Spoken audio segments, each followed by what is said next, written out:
Pasemos al siguiente tema. Vamos a hablar de la teología oficial, del imperio en el tiempo de Constantino. Y vamos a introducir el nombre de un personaje que ustedes tienen que conocer, Eusebio de Cesarea. Eusebio de Cesarea, sin duda alguna, que en esa época era una de las personas de mayor conocimiento, un erudito en la teología, pero también fue un gran historiador.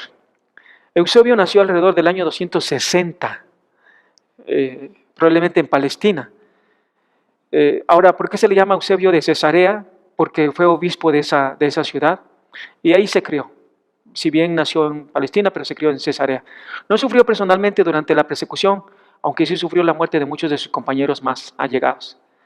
Él escribió un libro que se llama La historia eclesiástica y habla de la historia de la iglesia del primer siglo hasta la época que le tocó vivir, que fue a principios del cuarto siglo. Así que Eusebio compiló, organizó y publicó casi todo lo que sabemos acerca de muchos de los cristianos que vivieron en los primeros siglos de la vida de la iglesia. Y algunos critican a Eusebio porque Eusebio siempre que tenía la oportunidad, como decimos o como se dice, le echaba flores. Era una persona que alababa mucho o ponía en alto a Constantino por lo que había hecho, es decir, por poner fin a la persecución de la iglesia. Siendo obispo, Eusebio, él vio cómo vino esa calma y siempre pensaba que Dios había usado a Constantino, era un instrumento de Dios para traer esa paz en el Imperio Romano. Bien, en el tiempo de Eusebio surgió una controversia que vamos a hablar más adelante de ella, la controversia arriana. No quiero tocar este punto porque lo voy a tocar más adelante, pero tengan en mente esta controversia y el personaje que dio origen a esta controversia obviamente se llamó Arrio. En su historia eclesiástica, lo que Eusebio pretendía era mostrar que la fe cristiana era la consumación de toda la historia humana. En cuanto a Constantino, escribió que Dios había utilizado para llevar a cabo sus designios. Eusebio describe con gran gozo y orgullo los lujosos templos que se estaban construyendo. El resultado neto de esas construcciones y de la liturgia que estaba evolucionando en ella fue la creación de una aristocracia clerical semejante a la aristocracia imperial. No solo en su liturgia comenzó la iglesia a imitar los usos del imperio, sino también en su estructura social. Así que van surgiendo niveles y van surgiendo los diáconos, van surgiendo los presbíteros, van surgiendo los obispos y después surgen los arzobispos, mucho después los cardenales y luego la máxima figura, el papa. Pero aquí es donde se va dando ya esa estructura que después distinguiría y distingue actualmente a la Iglesia Católica. El esquema de la historia que Eusebio desarrolló le obligó a abandonar un tema fundamental de la predicación cristiana primitiva, el advenimiento del reino. Él veía que es como si Eusebio viera la consumación, aquí está. Aquí estamos en un tiempo propicio, en un tiempo feliz, en un tiempo de paz. Y no veía más allá lo que podía pasar. En épocas posteriores, la mayoría de los grupos que regresaron a aquella esperanza fueron tenidos por herejes y revolucionarios y condenados por tales. La impresión que recibimos al leer los documentos de la época es que Eusebio, más que cualquier otro de sus contemporáneos, representa el sentir común de los cristianos, para quienes el advenimiento de Constantino y de la paz que éste trajo representaba el cumplimiento de los planes de Dios. No todos los cristianos veían las nuevas circunstancias con igual entusiasmo, pero sí la mayoría los veía así. Así que este es Eusebio de Cesarea. Si tienen oportunidad de echarle una ojeada a su libro, la historia eclesiástica, narra muchas situaciones interesantes de la iglesia primitiva y también del tiempo que le tocó vivir bajo el imperio de Constantino. Muy bien, la reacción monástica. Hay una reacción. Fíjense que en la historia siempre es así. Por ejemplo, en el desarrollo de la historia de la época moderna, surge una teología que es una teología liberal, o una teología que enseña, por ejemplo, que los milagros que se narran en el Nuevo Testamento en realidad no fueron milagros de manera literal, sino hay una interpretación alegórica y se quita esa parte sobrenatural de la Biblia, específicamente en el Nuevo Testamento. Así que surge esta teología liberal que cuestiona la autoría, que cuestiona hechos sobrenaturales, hechos milagrosos, que está muy apegado al racionalismo y que a través del uso de la razón llegan a conclusiones contrarias, conclusiones muy diferentes que a lo largo de la historia se habían mantenido y se siguen manteniendo. Pero hay una reacción y entonces surge una teología fundamental. Entonces vemos que siempre a lo largo de la historia, ante una situación que está afectando a la iglesia, va a haber una reacción. Bien, este periodo de paz, este periodo de tranquilidad, este periodo de oficialización del cristianismo, trae una reacción, y que llamamos la reacción monástica.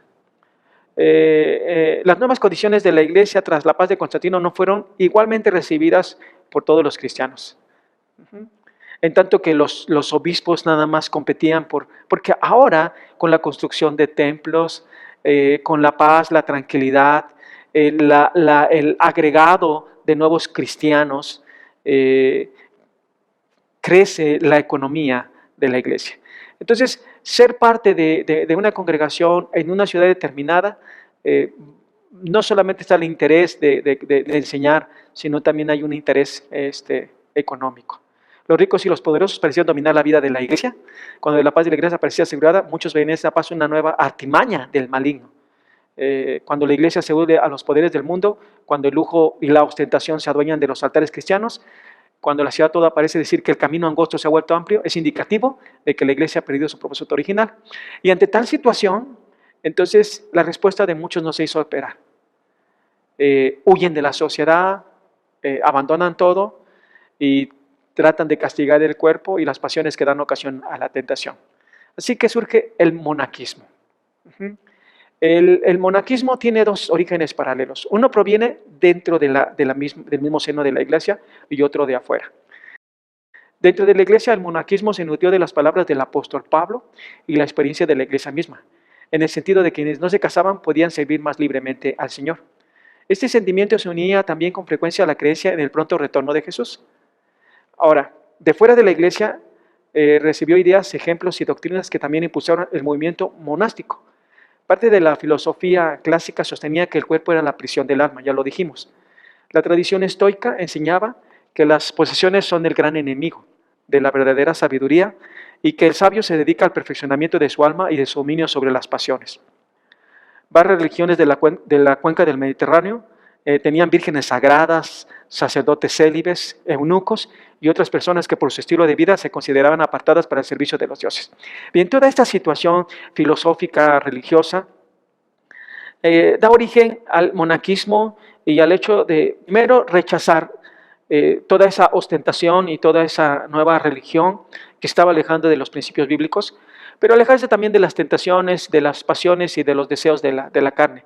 Y la mejor manera de hacerlo fue aislándose. Eso es lo que encontraron y surgen entonces los primeros monjes del desierto. Y la palabra monje quiere decir solitario. Entonces en Egipto, el desierto de Egipto fue el mejor lugar para experimentar esto y alejarse de la situación que se estaba viviendo en esa época. No es posible decir a ciencia cierta quién fue el primer monje del desierto. Hay dos, uno llamado Pablo y otro llamado Antonio.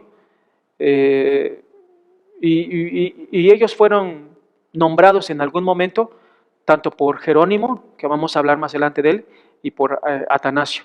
escribieron algo acerca de estos monjes, Pablo y Antonio. La vida de Pablo fue escrita por Jerónimo a mediados del siglo III, y el joven Pablo se adentró en el desierto, dedicado a la oración, y dicen que comía realmente muy poco, casi nada. Según Atanasio, Antonio nació en una pequeña aldea a orillas de las riberas del río Nilo, y al escuchar la lectura del Evangelio en la iglesia, Antonio decidió dedicarse a la vida monástica. Se inspiró en Mateo 19:21, donde Jesús le dice a esta persona rica que venda todo, que lo reparta entre los pobres y que lo siga. Entonces, eso le causó una buena impresión, y en respuesta a este mensaje, él se deshizo de sus propiedades, literalmente repartió todo lo que obtuvo, sus ganancias, entre los pobres, y se alejó.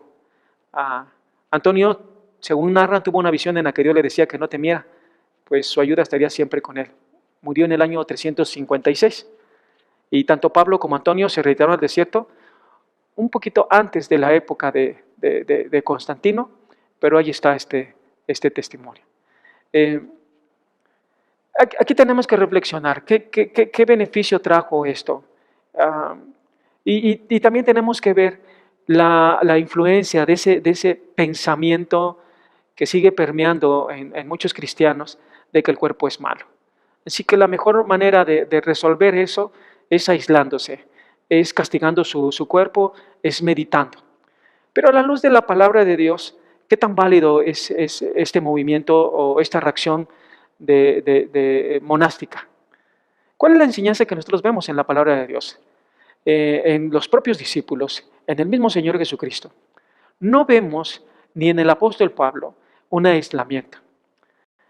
Si bien es cierto, nuestro Señor Jesucristo tenía momentos, pero eran horas en las que Él se retiraba, en las que tenía comunión con el Padre, en las que animaba también a sus discípulos que hicieran lo mismo. Pero no vemos una vida prácticamente dedicada al aislamiento, dedicada a la meditación, a la contemplación de Dios. No vemos eso. Y creo yo que lo que sí enseña la Biblia es la inclusión en la comunidad, el hecho de ser luz en medio de la oscuridad. Así que la mejor manera de lo que ellos trataban de hacer, el hecho de mantenerse en comunión con Dios y de mantener una vida pura, la mejor manera es, como lo enseña el apóstol Pablo, ofreciéndonos en sacrificio vivo día tras día, renovando nuestra mente a través de la meditación de la palabra y no amoldándonos a lo que este mundo nos enseña. No podemos aislarnos. Estamos en este mundo, aunque no somos parte de este mundo, pero la razón de estar aquí es para, como dice nuestro Señor Jesucristo, ser luz en medio de la oscuridad. Y la luz en un desierto, pues no va a ser de mucho beneficio. Esta era la situación con estos hombres. Hay otro hombre, Pacomio, hemos hablado de Pablo y de Antonio, que nos dan referencias de ellos, tanto Jerónimo y Atanasio respectivamente. Pero vamos a hablar de Pacomio y el monaquismo comunal.